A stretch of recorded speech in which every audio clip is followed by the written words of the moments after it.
Islam itu agama yang pro ilmu, jadi cocok tidak cocok. Kalau itu satu potensi dibicarakan, sehingga setiap khitab kepada Nabi itu terusannya ada kata fa'in tawallau. Muhammad, kamu harus menerangkan Islam itu begini-begini. Tapi kalau mereka menolak ajaran kamu, jadi potensi nerima ya dibicarakan, potensi menolak ya dibicarakan. Nah, makanya ini saya beri supaya barokah ya, dapat barokahnya ulama dulu saya baca ya. Faidatun qala Ibnul Qayyim. Ibnul Qayyim itu muridnya Ibnu Taimiyah. Ta'ammal khitabal Qur'an tajid malikan lahu al-mulku kulluh wa lahu alhamdu kulluh. Azimmatul umuri kulliha biyadi wa masdaruha minhu wa mawriduha ilaihi. Mustawiyan 'alal arsy la takhfa 'alaihi khafiyah. Min aqtari mamlakatihi aliman bima fi nufusi abidihi. Muttali'an ala asrarihim wa ala niyatihim munfaridun bitadbiril malakah yasma'u wa yara wa yu'ti wa yamna wa yuthibu wa yu'aqib wa yukrim. Jadi begini maksudnya, khitab itu otoritas dari minal a'la ilal adna, dari yang lebih kuat ke yang lebih bawah, itu namanya khitab. Kemudian harusnya kita semua sebagai manusia itu sebenarnya orang yang tidak sah memberi khitab, memberi perintah. Karena kita sendiri tidak berstatus khalik, pencipta. Jadi misalnya gini, saya janji sama sampean besok datang ke saya, kamu tak kasih uang ya. Besok saja saya tidak mesti hidup. Jadi janji itu sudah salah, besok saja saya tidak mesti hidup. Kalaupun hidup saja uang saya terbakar atau dicuri orang. Maka di sini dibutuhkan otoritasi khitab, harus diberikan zat yang punya otoritas penuh, yaitu zat yang nggak akan mati, yang nggak akan lumpuh, yang nggak akan mengalami satu gangguan sosial. Sebab itu dalam pandangan ulama tafsir itu punya akibat, saya ulang lagi, punya akibat bahwa hanya Allah yang berhak memberi khitab. Sehingga saking kerennya Allah itu bisa khitabun lil ma'dum. Ini di sini nanti ada contohnya. Sesuatu yang nggak ada kemudian Allah bilang kun menjadi ada. Sehingga Allah itu nggak bisa dibantah, nggak bisa ditentang, karena bisa apa saja. Karena asbabul qudrah adalah al-khalqu. Kalau dalam ilmu tafsir, kalau sampean dalam ilmu manusia kan gini, sebabnya melihat itu mata. Kalau dalam ilmu tafsir enggak, yang bisa menjadikan Anda melihat itu menciptakan. Saya ulang lagi ya, jadi kalau dalam ilmu tafsir, asbabur ru'yah itu al-khalqu, bukan al-basar. Kalau kamu melihat karena mata, berarti setelah jauh tidak bisa melihat, atau setelah tertutupi tidak bisa melihat. Tapi kalau kamu mengetahuinya karena menciptakan, maka kapan saja bisa melihat. Misalnya gini, saya punya emas 1 gram, kecil sekali 1 gram, saya tanam di dalam Monas, kedalamannya 1 meter. Mbok saya sudah di Jogja, saya tetap tahu bahwa di Monas kedalaman 1 meter ada emas 1 gram. Kenapa? Karena saya yang menciptakan, yang mengatur itu semua. Sehingga setelah saya di Jogja, setelah saya di mana-mana tahu bahwa di Monas itu ada emas 1 gram dalam kedalaman 1 meter. Sehingga Allah ketika mengatakan saya ini zat yang super tahu, itu kata Allah gimana? Ala ya'lamu man khalaqa. Ala ya'lamu ana ta ora ngerti sapa man wong zat khalaqa kang gawe sapa man. Masa orang yang menciptakan kemudian tidak tahu? Jadi awal tahu itu karena menciptakan. Tapi kita ini sudah lama jadi bodoh karena kita tahunya pakai mata. Sehingga kita mengatakan bagaimana orang buta bisa tahu, wong dia buta. Kalau dia yang menciptakan tetap tahu. Tadi misalnya orang buta di kamar mandinya masang paku atau masang apa, dia tahu kalau di kamar mandi saya ada paku. Kenapa kok tahu? Karena yang masang saya. Nah, ini penting saya utarakan supaya nanti itu gampang analisis ayat-ayat berikutnya. Otoritas itu, otoritas khitab itu harus diciptakan dulu. Nah, baru setelah punya otoritas, saya ulang lagi, baru punya hak khitab. Nah sekarang enggak, para raja, para presiden, para dosen, para kiai itu sering melancarkan khitab, sementara dia enggak menguasai apa yang akan terjadi.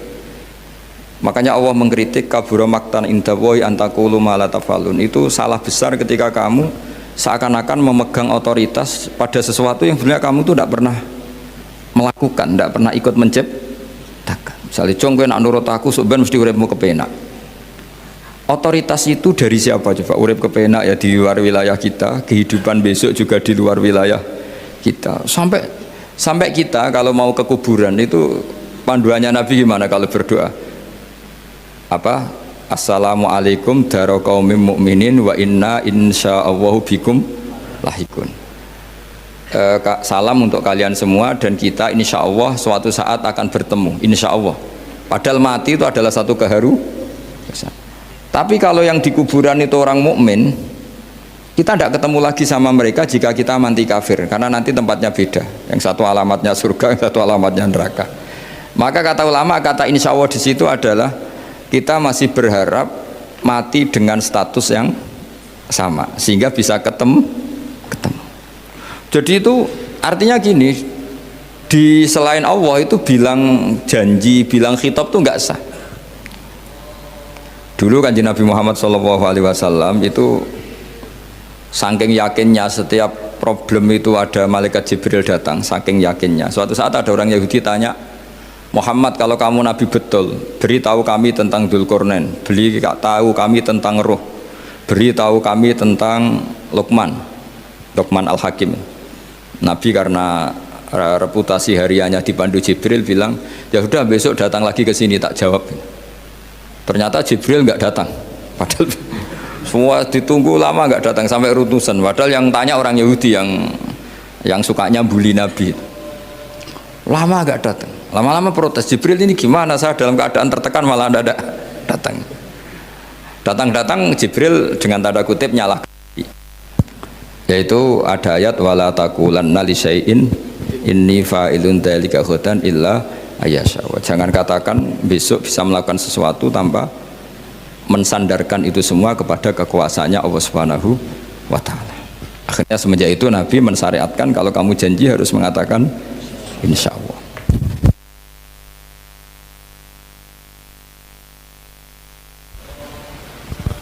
Ya, kenapa ini saya katakan penting? Karena nanti khitab di Quran itu supaya proporsional ya. Sekarang banyak orang memahami Quran tapi nggak mau mempelajari ilmunya apa? Quran. Termasuk ilmunya Quran tadi ya, ada 3 ingat ya. Khitabun lin nabi itu bisa saja khitabun li ummati. Yaitu dalam kasus-kasus yang Nabi tidak ngalami kasus itu tapi yang ngalami umatnya. Nah, kenapa khitabnya tetap kepada Nabi? Karena yang bisa komunikasi dengan Allah itu hanya Nabi. Makanya bisa dilihat di ya ayyuhan nabiyyu itu mufrad mudzakkar. Nabi Muhammad itu satu orang yang berstatus lelaki. Kemudian idza talaqtum itu kalian semua. Harusnya kan kamu, karena dari satu orang ke satu orang. Tapi ini enggak. Wahai Nabi, jika kalian umatmu gitu. Jadi karena yang alami tolak itu umatnya. Terus kedua khitabun lin nabi, dan yang dimaksud itu memang Nabi, kayak sholat tahajud. Sholat tahajud itu sholat yang memang untuk Nabi, karena tahajud yang menjadikan punya hak syafaat itu hanya Nabi. Sehingga ngendikane ulama, Nabi itu wajib tahajud, tapi kalau umatnya hanya sunat tahajud. Jadi Nabi itu termasuk ya kelebihannya sekaligus bebannya wajib apa? Tahajud. Tapi bagi umatnya sunat. Kenapa? Karena Nabi ingin sekali punya hak syafaat. Kemudian sama Allah diberi instruksi, diberi syarat wa minal laili fatahajjat bihi nafilatallak asa ayyab'atsaka rabbuka maqama mahmuda. Muhammad, kalau malam kamu harus tahajud supaya kamu nanti diberi hak syafaat. Itu kalau umatnya tahajud nggak boleh sampai diteruskan ayat-ayat sa'ayat asuka, karena kamu tidak punya hak syafaat. Disyafaati saja tidak mesti. tapi Nabi harus tahajud supaya punya hak apa? Dan perlu dicatat syafaat itu hadisnya sahih semua, di Bukhari ada, di Muslim ada. Cuma orang berlebihan cara menolak syafaat atau mengimani syafaat. Ada yang berlebihan ngimani sampai tidak pernah ngamal baik, mentang-mentang nanti dapat syafaatnya Kanjeng Nabi. Ada yang nggak percaya syafaat. Itu ya kebablasan juga, padahal itu ada di hadis sahih semua cerita syafaat. Itu khitabun nabi, dan yang dimaksud memang nabi. Sehingga umatnya tidak wajib tahajud, tapi nabi wajib tahajud.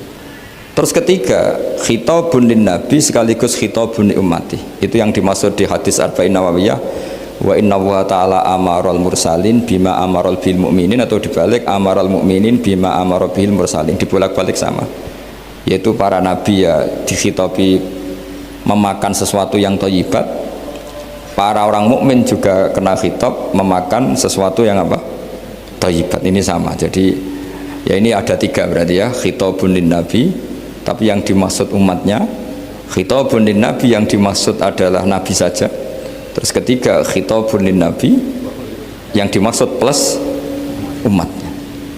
Nah, kajian seperti ini penting.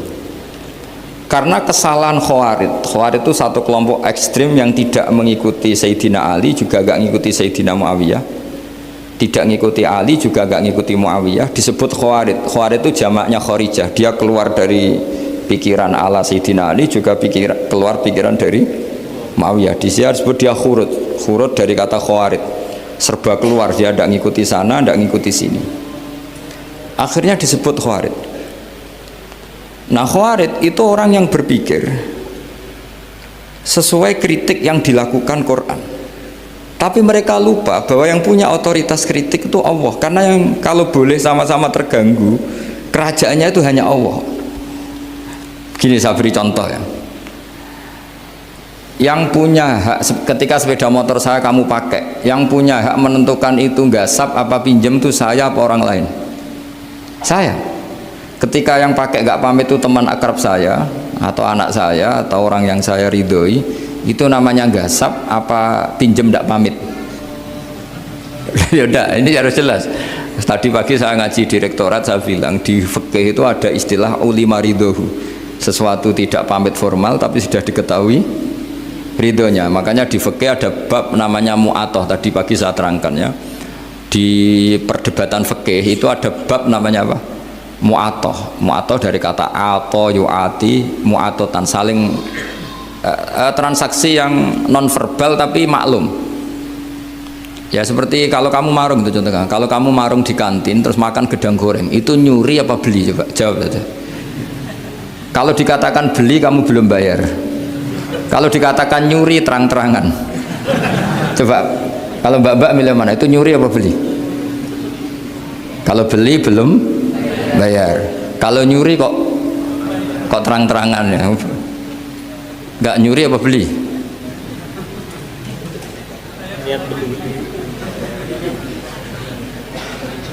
Jadi ada gedang goreng di warung, kamu datang langsung makan, ada kerupuk dimakan, ada telur asin dimakan, itu nyuri apa beli? Nah, itu kalau orang fikih dibabkan kitabul bai'il mu'atoh, akad beli lewat jalur mu'atoh. Menurut Imam Abu Hanifah seperti itu dikatakan beliau pakai dalil al-adat muhakamah, bahwa adat itu berposisi seperti hukum, karena posisi di warung maka ngambil di situ dianggap memulai akad jual beli. Tapi karena ini sesuatu yang potensi masalah, Imam Syafi'i mengatakan itu enggak baik, enggak sah. Karena nanti kalau asumsi kamu gedang goreng itu 1.000, ternyata diregani 5.000 kan mangkel. Nah itu resikonya di situ, ya kan? Tapi kalau misalnya itu dikatakan, makanya Imam Syafi'i mengatakan itu profesional. Itu namanya ghormu. Ketika Anda bayar 5.000 itu namanya tebusan kesalahan. Jadi Imam Syafi'i melihat itu tidak jual beli, tapi tebusan kesalahan. Sehingga kalau saya jadi hakim, misalnya pembeli bilang asumsi saya 1.000 Gus, terus kata baik, kata penjual, enggak Gus itu tak jual 5.000, saya harus memenangkan baik. Memenangkan siapa? Penjual, karena penjual adalah pemilik gedang goreng itu, dan posisi yang makan adalah perusak barang orang lain. Gitu. Sehingga dimenangkan penjual, ya dimenangkan penjual. Kenapa dimenangkan? Karena cara berpikir fikih, karena dia yang punya otoritas itu, punya otoritas kepemilikan. Itu dalam fikih madzhab apa? Syafi'i. Nah, itu penting dalam analogi surga dan neraka. Orang Khawarij itu kalau ada orang dosa, itu dikatakan sudah tidak Islam lagi, dia sudah keluar dari Islam. Orang dosa itu wajib disiksa oleh Allah. Mereka bilangnya ya wajib. Dalam kelompok Islam itu ada kelompok namanya Khawarij, orang yang sangat ekstrim dalam berpikir. Dia mengkafirkan orang yang melakukan dosa apa? Besar, dihukumi kafir. Tapi pendapat ahli sunnah enggak, orang dosa besar ya dosa saja, tapi tidak usah dihukumi kafir. Kenapa? Cara berpikir ahli sunnah, surga neraka itu milik Allah. Kalau yang punya saja tidak apa-apa, ngapain ada yang ribet? Yang punya surga neraka itu Tuhan, dan Tuhan memanggil-manggil orang yang salah itu disuruh tobat, anibu ila rabbikum, wahai hambaku yang berlebihan, yang masih dosa, ayo kembali ke saya. Kapan saja kembali ke saya tak terima. Sehingga dalam madzhab ahli sunnah, otoritas khitab, otoritas kepemilikan yang berhak ya yang punya, orang lain itu nomor 2. Sehingga tadi kalau Anda bawa kayak motor saya dan Anda teman akrab saya, tidak pamit saya, kalau saya bilang itu nggak apa-apa ya nggak apa-apa, kalau saya bilang apa-apa ya apa-apa, nggak penting orang lain. Sehingga ini wilayah yang agak sensitif, tapi ini ilmu, mau tidak mau kita harus dengar. Sehingga di fikih ada bab ulima ridhohu. Misalnya ada orang makan gedang goreng di warung terus ditangkap Pak polisi, wah ini pencurian, mesti bakulnya nggak terima, enggak pencurian, memang tak jual. Nah, yang kasus begini, ini yang kasus, ini mungkin kasusnya anak-anak yang masih kos atau masih mahasiswa. Warung kantin dijaga ibu-ibu. Ada anak makan lahap, dikira belinya cash. Setelah dimakan ternyata akadnya utang. Nah, itu pertanyaannya itu halal apa enggak? Karena asumsi baiknya monggo-monggo. Karena apa sudah mengkhayal nanti ada sekian uang cash didapatkan. Ternyata nyatet atau utang. Nah, kalau ngomong di depan, Bu saya mau makan di sini utang, kira-kira enggak boleh. Wah itu ada sekian PR, makanya saya sering muji orang-orang yang enggak alim. Enak-enaknya orang tuh orang enggak alim karena enggak kesulitan seperti ini. Kita sebagai peneliti fikih itu sering kesulitan. Nah sama Anda misalnya naik Grab atau naik taksi atau apa, ketika Anda naik itu posisinya enggak sap apa pinjem, dikatakan akad sewa belum bayar, dikatakan pinjem nanti harus bayar. Jadi ada sekian masail fikih yang jadi perdebatan. Nah, apapun itu nanti kata finalnya itu dia yang punya, yaitu supir taksinya atau baeknya, penjaga warung tadi. Nah, sehingga hukum itu bagi orang lain sudah tidak sah kecuali bagi yang punya. Nah di sini ini kelihatan benarnya madzhab ahli sunnah wal jamaah. Ahli sunnah mengatakan apapun salahnya seseorang setelah dia beragama Islam itu wilayahnya Allah. Kita tidak bisa berbuat apa-apa. Makanya ada ayat laisa laka minal amri syai'un aw yatuba alaihim aw yu'adzibah. Muhammad, meskipun kamu kekasih saya, kamu tidak punya otoritas menentukan si A dimaafkan, si A disiksa. Otoritas itu hanya bagi saya, kata Allah. Sehingga banyak orang yang Nabi kurang srek karena membunuh pamannya Hamzah malah dikasih tobat sama Allah, namanya Wahsy. Wahsy itu orang yang Nabi gak suka karena pernah membunuh Sayyid Hamzah di perang Uhud, tapi sama Allah marah dikasih tobat. Sa'labah yang sering ibadah di masjid, sering iktikaf, saking seringnya ibadah itu sampai digelari hamamatul masjid, merpatinya masjid. Tapi na'udzubillah beliau malah berakhir dengan su'ul khatimah. Kita tidak pernah tahu. Kenapa begitu? Karena begini, wilayah yang absolut itu hanya milik Allah Subhanahu wa Ta'ala.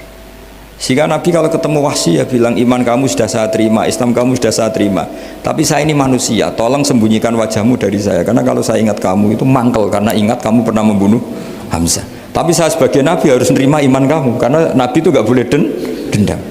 Tapi kalau mangkel-mangkel sedikit kayaknya agak boleh mungkin ya, mungkin itu ya. Tapi profesional, Nabi sebagai manusia nggak berkenan melihat Wahsy, tapi sebagai Nabi legowo terhadap imannya Wahsy. Tapi Allah sendiri yang ngendikan laisa laka minal amri syai'un aw yatuba. Coba orang munafik, kayak apa salahnya orang munafik?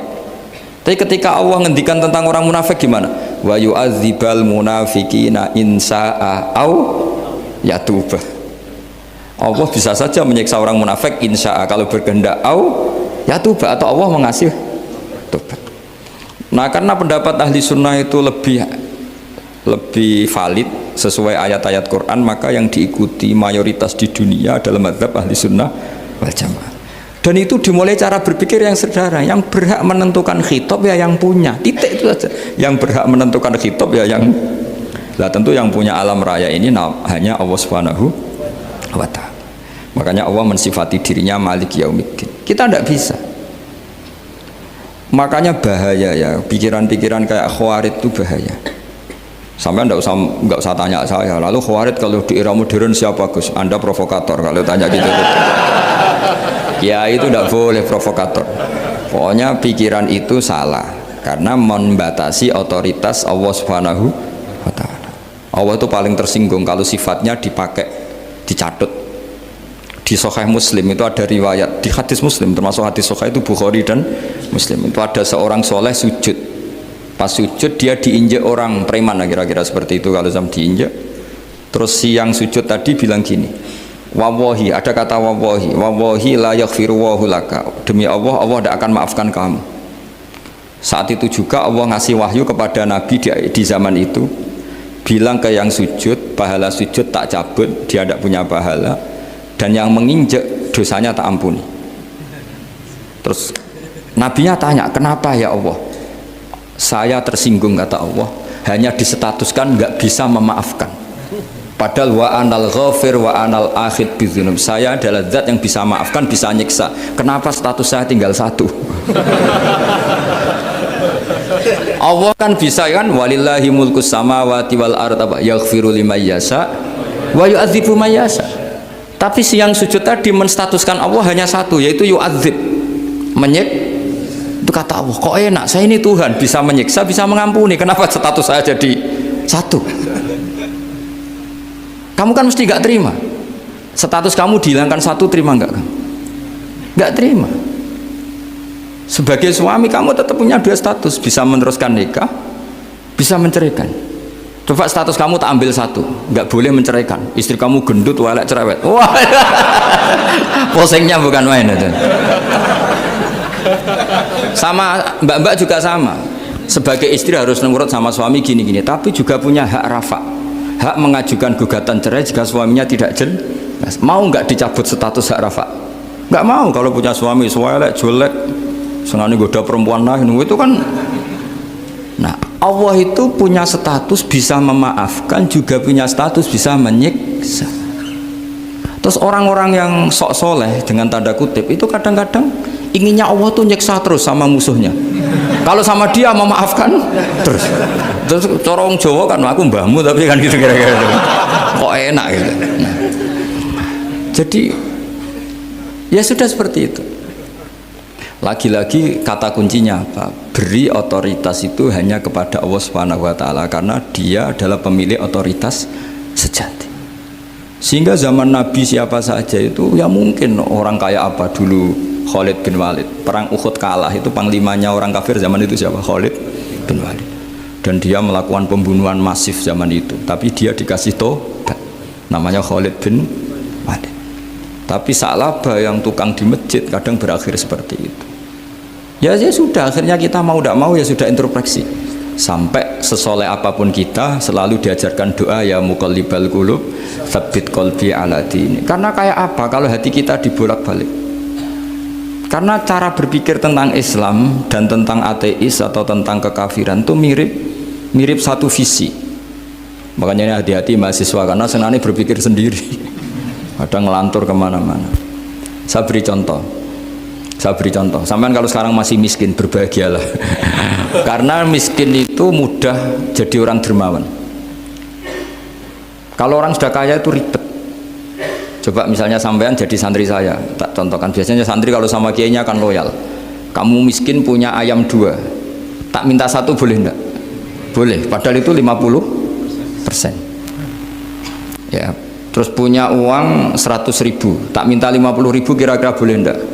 Boleh, padahal itu 50%. Tapi kalau kamu kaya, punya uang 1 miliar, tak minta 500 juta, boleh enggak kira-kira? Padahal itu berapa? 50%. Gampang mana dermanya orang kaya sama orang miskin untuk mengamal 50. Itu mahasiswa yang masih miskin-miskin, uangnya hanya 100.000, traktir temannya habis nggak masalah, padahal itu berarti 100%. Uangnya 50.000 diminta temannya dikasihkan semua, padahal itu aset satu-satunya. Nah, salaba itu cara berpikir gitu sehingga Allah tersinggung.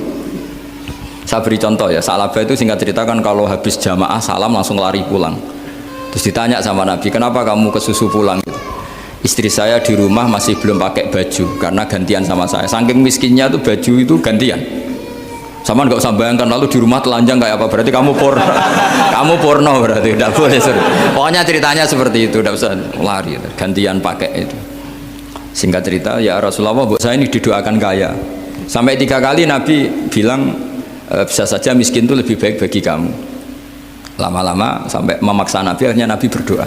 Terus beliau kaya, dan Salabah agak salah, dia nggak minta paket kaya barokah tapi mintanya kaya saja, diturutin kaya. Pertama punya kambing di pegunungan ya, kalau di Arab itu kan kambing diletakkan di Jabalen, Mabinal Jabalen, di antara 2 lembah itu 40 sampai 80 sampai 4.000. Singkat cerita ketika 40 Nabi sudah memerintahkan sahabat diminta zakat. Berarti kalau 40 itu 1, kalau 80 kira-kira 2. Ya sudah gitu.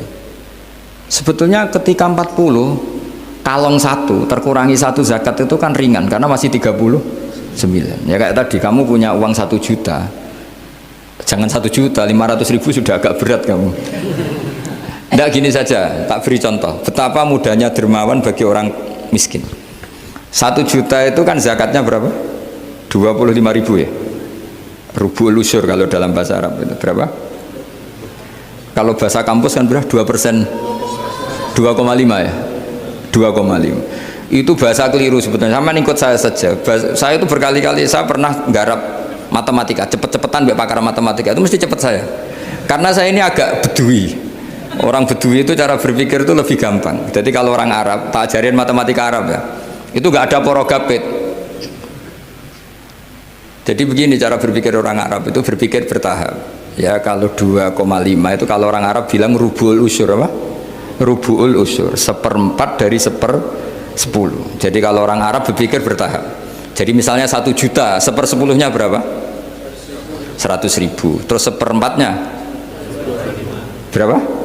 25.000. Jadi disebut rubul usyur, 1/4 dari 1/10. Jadi 1 miliar, cari 1/10-nya dulu 100 juta. Terus 1/4-nya, sehingga nggak usah porogapit ruwet. Jadi orang Arab kalau bilang 1/10 sama 1/20 itu tidak bisa, karena nanti dadak porogapit. Orang Arab bilang al usyur atau nisful usyur. Misalnya zakatnya apa itu zuru, berarti 100, 1/10-nya berapa? 10. Terus orang Arab kalau misalnya pertanian kamu biayai zakatnya 1/20, orang Arab bilang bukan 1/20, nisful usyur.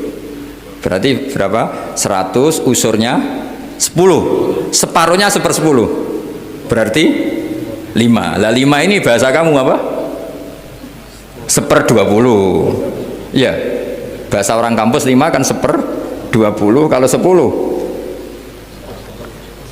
1/10. Kalau orang Arab bilang apa? Usyur atau nisful. Kan gampang gitu.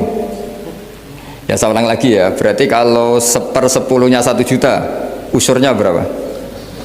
100. Nisful usur 50. Ya, gampang mana matematika Arab sama matematika ini sama? Daripada sama nggak porogaf betul pusing saya lihat itu. Ya sudah gitu aja, pokoknya diusurkan semua. Orang Arab kalau bilang tuh diusurkan semua, berarti 1 juta. Misalnya zakat mal kan 2,5, berarti 1 juta usur dulu, berarti 100.000. Lah zakatnya itu rubul usur, 1/4 dari 1/10. Ya di 1/10 dulu, berarti 100. Habis itu rubul usur, 1/4 dari 1/10, berarti ya, jadi gampang saja, 1 juta tulis saja langsung 100.000 usur, terus 1/4-nya 25. Gampang mana? gampang lagi pakai kalkulator gitu. Nah sekarang begini, kira-kira kalau kamu punya uang 1 juta diminta zakat 25.000 enteng nggak? Enteng. Biasa kan kita punya uang 1 juta naktir teman sampai habis 100.000 200 enteng. Tapi kalau sudah 10 juta 10 juta berarti rubul usurnya berapa? 250. Kalau 1 miliar 25 juta. Wah itu sudah pikiran kamu kan bikin toko baru, bikin konter baru. Nah kalau 100 miliar berapa? 200. Nah sak labah ini ketika dimintai zakat ketika 40 enggak, masih kambing 40 enggak mau, 80 enggak mau, sampai hampir 4.000. Kalau 4.000 misalnya digawe rata-rata 51 aja, digawe bulat ya. Berapa sebenarnya? Per 1.000 kan 20 ya kan? Per 1.000 kambing kalau dipakai 50 saja per 1.000 kambing berapa? 20 kan? 20. Kalau 4.000 80. Kira-kira itu misalnya dipakai 50, apalagi itu 40 lebih banyak lagi. Akhirnya ngomentari sahabat yang disuruh Nabi ngambil zakat, wah ini tidak zakat, pemerasan, karena jumlahnya sudah signifikan. Maka kalau kamu ingin dermawan sekarang itu bisa dermawan 50%. Itu punya 2 ayam kurus lagi. Diminta masjid untuk syukuran, mas bawa aja. Punya kambing kurus 2. Kata kamu hanya itu, ada panitia masjid minta sumbangan, kasih aja 1, sudah ngamal 50%. Tapi kalau punya sapi limusin 2 yang per 1 harganya 70 juta, kalau diminta 1 kan nilainya tetap 50%. Gampang mana orang miskin sama orang kaya ngamal? Orang miskin. Terus kedua hebatnya orang miskin itu kalau ngamal itu dramatis. Oh, itu. Betul itu. Jadi makanya kenapa Nabi suka orang miskin. Loh, saya pernah ditanya, saya ini punya teman yang kaya raya, dia biasa ngamal 1 miliar 2 miliar. Dia nggak terima sama fatwa saya, Gus kenapa Anda masih muji orang miskin? Ngamalnya tuh banyak saya sekali ngamal bisa 1 miliar, setengah miliar. Tapi kata saya, ngamal kamu itu tidak dramatis, nggak seru kata saya. Terus dia tanya, kok bisa Gus? Dia orang kaya, paling ngamal 1 miliar untuk bangun masjid, 1 miliar, setengah miliar bangun pondok, setengah miliar. Tapi kalau orang miskin, misalnya tukang becak, orang miskin kan pasti kawannya orang miskin. Kan nggak mungkin orang miskin utang Abu Rizal Bakri, utang Yusuf Kala, kan nggak mungkin. Kenal saja ndak. Orang miskin kan utangnya sesama orang miskin. Itu pasti itu kan hukum sosial itu. Nah ternyata itu apa? Hari itu anaknya ndak makan, hari itu istrinya mau kelahiran. Utang sesama miskin, diutangi 50.000. Tapi uang ini dramatis, kalau hari itu nggak makan mati. Artinya apa? Ada orang ngamal 1 miliar untuk bangunan, kadang aksesoris, yang satu ngutangi 50.000 tapi taruhannya nyawa. Nah sekarang menyelamatkan nyawa sama bangunan keren mana? Maka berbahagialah orang miskin, karena komunitas mereka ini utang piutang urusan apa? Nyawa. Jadi ini lebih dramatis ya, lebih dramatis, lebih keren. Loh, makanya utang piutang orang miskin itu paling diabadikan Quran karena lebih keren, lebih keren. Karena nyawa apa? Loh saya ini kan termasuk kecil sudah kiai agak keren, sudah kiai agak mapan. Itu kalau orang-orang kaya nawarin saya paling Gus nggak ganti mobil, nggak ganti aksesoris mobil itu nggak keren. Al-Nadikan tetap ngamal pun nggak keren. Tapi kalau orang miskin, saya sering kan dengar cerita mereka orang itu ngeri. Kayak cerita yang diabadikan Quran itu, wa yu'thiruna ala anfusihim walau kana bihim khassasah. Itu Nabi ngumumkan saya punya tamu tapi hari ini saya tidak bisa hormat tamu. Ada sahabat yang usul, saya ya Rasulullah, perlu dicatat dulu di Arab tuh nggak ada warung, nggak ada GoFood, nggak bisa kamu pesen online terus, wah nih nanti delivery gitu nggak bisa. Nah terus akhirnya datang ke rumahnya, datang istri saya ada makanan, ada hanya untuk jatahnya bayi. Terus ya sudah, bayinya kamu tidurkan supaya jatah itu dimakan tamunya Rasulullah. Tapi kan jatahnya orang satu, tamunya kan malu kalau nggak ada yang nemanin. Terus ya sudah, lampunya dimatiin, pura-pura kamu nemanin. Bos yang satu ya ada piring sama sendok pura-pura nemanin, yang satu makan betul. Itu diabadikan Quran. Karena apa? Dramatis gitu. Sehingga pagi-pagi dia datang ke Nabi, kamu punya amal apa? Sehingga tadi malam ada ayat wa yu'thiruna ala anfusihim wa law kana bihim khasasa. Mereka mengalahkan kepentingan dirinya sendiri meskipun punya kepentingan sendiri demi tamu tadi. Terus cerita dia, kita tamu tadi malam ya Rasulullah, yang saya sanggup menghormat, sebenarnya saya tidak punya apa-apa, hanya jatah bayi. Itu aja dramatis, bayinya ditidurin dulu, tapi tidak disuntik ganja, tidak ditidurin. Ditidurin biasa nanti kan, ditidurin biasa. Terus suami saya pura-pura nemani, lampu dimatikan. Nah mungkin tamunya saking laparnya gak penting mikir itu, yang penting makan aja. Jadi maka sebetulnya orang-orang miskin itu tidak usah hiru, wah itu orang kaya bisa ngamal masjid 1 miliar 2 miliar. Tetap ngamalnya ini sesuatu yang tidak mendesak. Tapi sesama orang miskin, kalau temannya minta tolong itu mesti dramatis. Istri mau kelahiran, kematian, kelaparan, pokoknya yang diselamatkan itu seru semua. Artinya gini ya, kalau miskin ya nikmati saja, itu ada peluang untuk menyalip pahalanya orang-orang. Tapi yang kaya ya tetap kaya. Kalau semuanya miskin, nanti yang miskin kerja di mana kalau semuanya miskin? Ya kembali ke tadi, ke ilmu khitab. Kalau ini tidak dipelajari, maka orang khawarid ini megang otoritas. Tidak bisa. Mereka nggak menguasai pintu surga maupun pintu neraka, nggak bisa. Mereka dengan seenaknya, tobatnya orang yang pernah gini nggak diterima. Tidak bisa. Wilayah yang nerima tidak itu wilayahnya Allah Subhanahu wa Ta'ala. Sehingga kita tetap berpendapat sesuai eksplisit yang ada di Quran. Walillahi mulkus samawati wal ardi, apa? Yaghfiru liman yasha wa yu'adzibu man yasha. Sehingga nggak boleh kita pegang otoritas agama, nggak boleh. Kita hanya bisa menjelaskan. Kalau pegang nggak boleh. Misalnya saya dengan sampean surganya dulu mana? Bisa saja dulu jenengan. Kok bisa Gus? Iya kan? Mungkin wah keren ngaji tawaduk mau. Mungkin saya dari bab tawaduk keren sampean. Di bawah saya di atas. Di bab tawaduk keren sampean. Sehingga kalau surga kok jalurnya tawaduk mesti dulu sampean. Karena sampean di bawah saya di atas. Tapi saya nanti protes sama Allah. Protesnya gini, posisi saya diperintah ya Allah. Gayanya mereka duduk di bawah, tapi merintahkan saya supaya mau mengajar. Jadi nggak ada sopan-sopannya, karena mereka merintah ya. Ya, terutama di PPAI ya, Pak. Oh itu nggak sopan sekali kan merintah. Sehingga kalau yang dipandang, makanya masyhur itu kan, ada wali itu.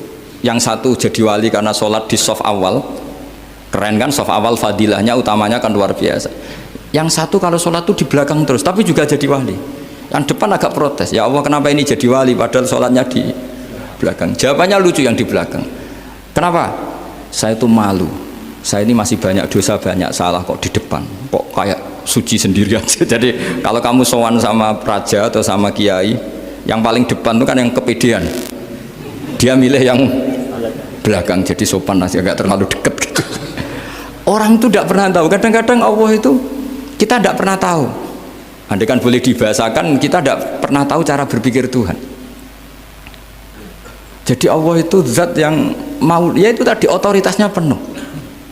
Makanya saya pernah cerita di mana-mana, di kitab-kitab yang saya baca itu ada 2 orang yang ahli neraka, sudah di neraka. Ini sekaligus ijazah, saya ulang lagi sekaligus ijazah, bisa dipraktekkan nanti itu. Setelah itu 2 orang ini dipanggil ke surga sama Allah. Allah itu tanyanya ya aneh, enak di neraka? Ya udah enak di neraka. Ya gak enak di neraka kok ditanya enak enggak, ya gak enak. Ya sudah kembali lagi ke neraka. Lari kencang-kencang, lari menuju neraka. Lari. Sama Allah dipanggil lagi, loh kenapa kamu semangat? Ya Allah, saya ini kapok, saya ini trauma. Dulu ketika engkau perintah, saya ini lelet sekali. Disuruh sholat lelet, disuruh zakat lelet. Maka ini jenengan perintah saya semangat supaya nggak ngulang kesalahan yang sama. Akhirnya sama dipanggil, ya sudah di surga aja, di surga. Karena semangat lari menuju neraka. Maka ini ijazah nanti kalau di mahsyar ya, kamu dipanggil, ayo masuk neraka, harus apa? Semangat. Harus semangat. Oke Gusti, semangat. Lah repotnya kalau nggak dipanggil lagi. Akhirnya barokahnya semangat itu dia di surga. Kita tidak pernah tahu cara berpikir Tuhan, nanti kan boleh dibahasakan seperti itu. Yang satu, ayo kembali lagi ke neraka. Tolah itu, jalan noleh lagi. Sampai itu gak semangat noleh lagi. Terus ditanya sama, kenapa kamu tolah gitu? Saya tidak pernah ngira ya Allah, ketika engkau panggil di surga, kemudian engkau kembalikan lagi ke neraka. Ya sudah, kamu di surga saja. Barokahnya husnudzon.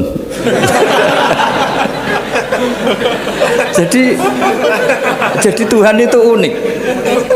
Makanya dalam tradisi ulama itu ad-dinu ar-riwayah, agama itu riwayat. Sebagian diredaksikan inna hadzal ilma dinun fanzuru amman ta'khuduna dinakum. Agama ini, ilmu ini agama, maka lihat riwayatnya. Karena kita tidak pernah tahu cara berpikir Tuhan. Kita harus mengikuti riwayat yang diutarakan Rasulullah SAW. Karena kita tidak pernah tahu. Kayak tadi ada orang diinjek, kita mesti kan terprovokasi ingin bela yang sujud menyalahkan yang injek.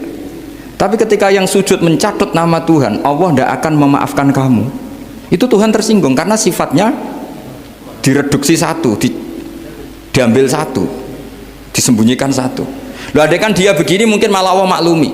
Saya tidak akan maafkan kamu. Enggak apa-apa Allah, kan saya kan tidak mencatut namanya Allah. Selama hidup saya tidak akan maafkan kamu. Allah nggak akan tersinggung karena dia sebagai manusia tentu punya dendam, punya rasa mangkal, punya emosi.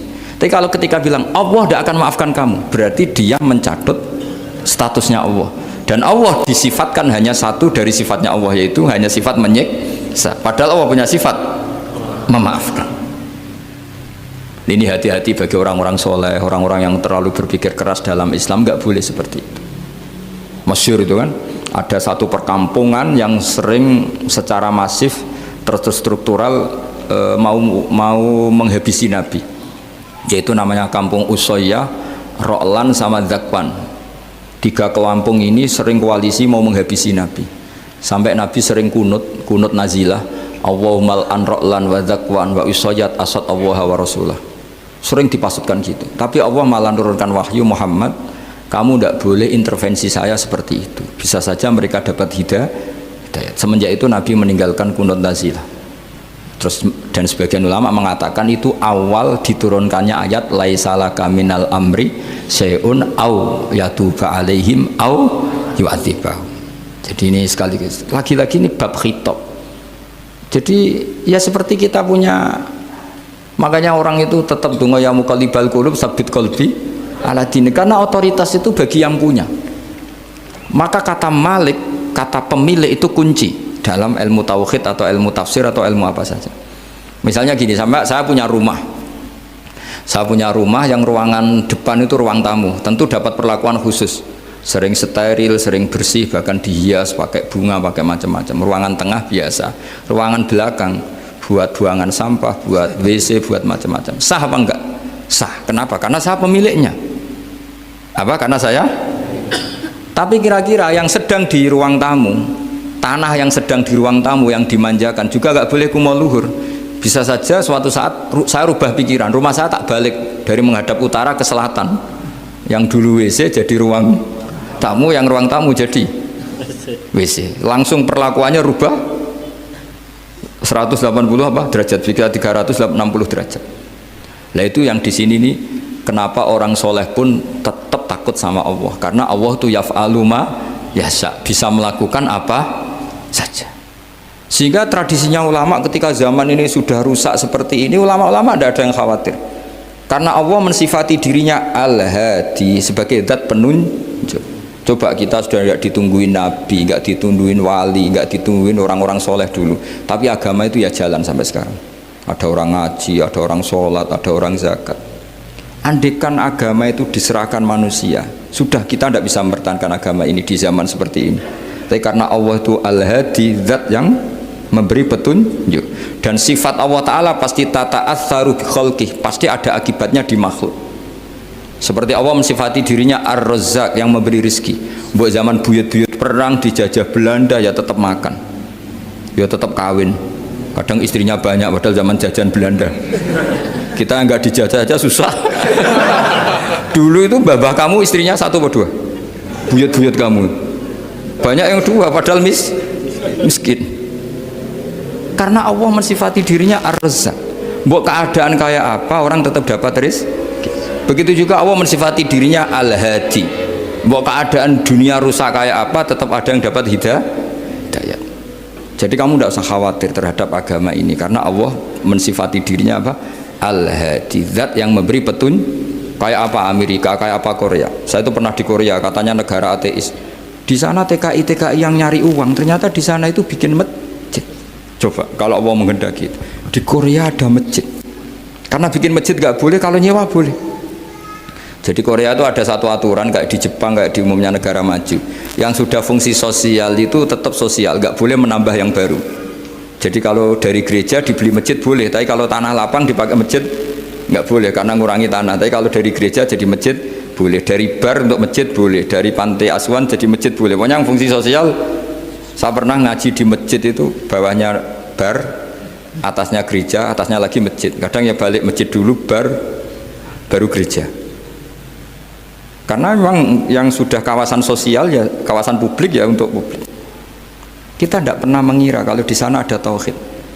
Tapi Allah itu Al-Hadi, apa? Allah itu Al-Hadi. Sehingga ya delala ada orang Indonesia kerja di sana, terus nuraninya tersiksa kalau tidak ada tempat sujud. Akhirnya mereka urunan bikin masjid. Itu banyak yang santri saya sering ngaji saya. Ya saya ulang lagi ya. Jadi cara mikir khitab sama Allah gitu dulu ya. Enggak boleh kamu berpikir khawarid yang membatasi kekuasaan atau hidayatnya Allah Subhanahu wa ta'ala. Karena kita tidak pernah tahu. Salaba ngomong gitu itu masalah besar. Karena mengatakan kekasihnya Allah itu pemungli. Karena tadi, wah ini tidak zakat lagi tapi apa? Pungli. Ini apa? Pemerasan. Karena tadi jumlahnya sudah sekitar 4.000, zakatnya kan banyak sekali. Makanya saya mohon, saya model di UI itu setuju kalau zakatnya dimulai dari kecil lebih ringan. Misalnya kita gaji 1 juta dipotong 25.000 kan ringan. Tapi kalau gaji kamu 1 miliar kan mendingan untuk bayar supir buat yang jaga gudang, kan mesti pikir aja sudah macam-macam daripada dipakai zakat. Ya, jadi diantara menganalisis Quran adalah apa? Dudukkan Allah sebagai malikul umur kulliha, yang menguasai semua urusan. Tapi kalau kita apapun hebatnya hanya sebagai ulama, hanya sebagai mufti, hanya sebagai kiai, itu tidak punya otoritas. Sehingga misalnya banyak kan, misalnya anak yang kita cintai, kita modali malah bangkrut, yang tidak kita modali malah kaya, karena urusan tidak di tangan kita tapi di tangan Allah Subhanahu wa ta'ala. Masjid juga gitu. Masjid yang dikelola secara sehat, ramai jamaahnya gini-gini, itu dikelola oleh manajemen. Ada masjid yang kelihatannya sepi, jamaahnya ya sedikit apa, tapi kadang-kadang diridhoni Allah. Kenapa? Karena masjid itu nggak menjadi problem sosial bagi komunitasnya.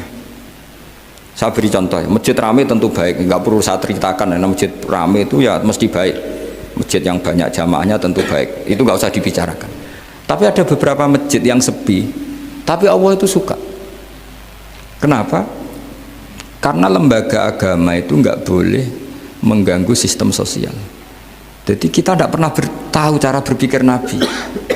Yaitu banyak kan sahabat habis sholat duhur ba'diyah di masjid, qobliyah di masjid. Apa kata Nabi? La taj'alu buyutakum kuburan, cung nak apik aja mbok entek-entekno ning masjid. Omam ya bagai keapian. Rumah kamu jangan jadikan kuburan. Jadi sholat sunatnya di masjid, ba'diyahnya di masjid. Pulang-pulang tanya, "Mah, makannya di mana?" Terus marah-marah karena kurang disediakan makanan. Kan lucu kan? Di masjid qobliyah, ba'diyah, pulang-pulang tanya apa? Makanan. Tersinggung lagi kalau belum disediakan. Akhirnya apa? Anak-anak kita yang kecil kenangan melihat bapaknya itu apa? Bapak itu orang yang kalau dari masjid tanya makanan dan marah kalau tidak kesampaian. Coba kalau kamu datang dari masjid sholat, kenangan anak kamu apa? Bapak itu orang yang kalau datang dari pergi sholat. Sehingga kenangan anak-anak kita ini melihat kita sholat sujud di rumah. Sehingga Nabi membahasakan apa?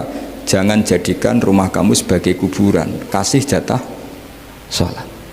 Sehingga ulama mengatakan jamaah itu paling baik itu di masjid untuk jamaah fardu. Untuk sholat sunat beberapa malah sebaiknya di rumah. Sehingga saya ini sebagai kiai ya sering bingung. Bingungnya kadang ada orang terlalu overacting, ingin masjidnya ruame sehat. Yang satu enggak. Saya ini sering dipamiti. Ya saya akhirnya bingung. Bingungnya ya barokahnya ngalim itu bingung. Kalau nggak ngalim malah nggak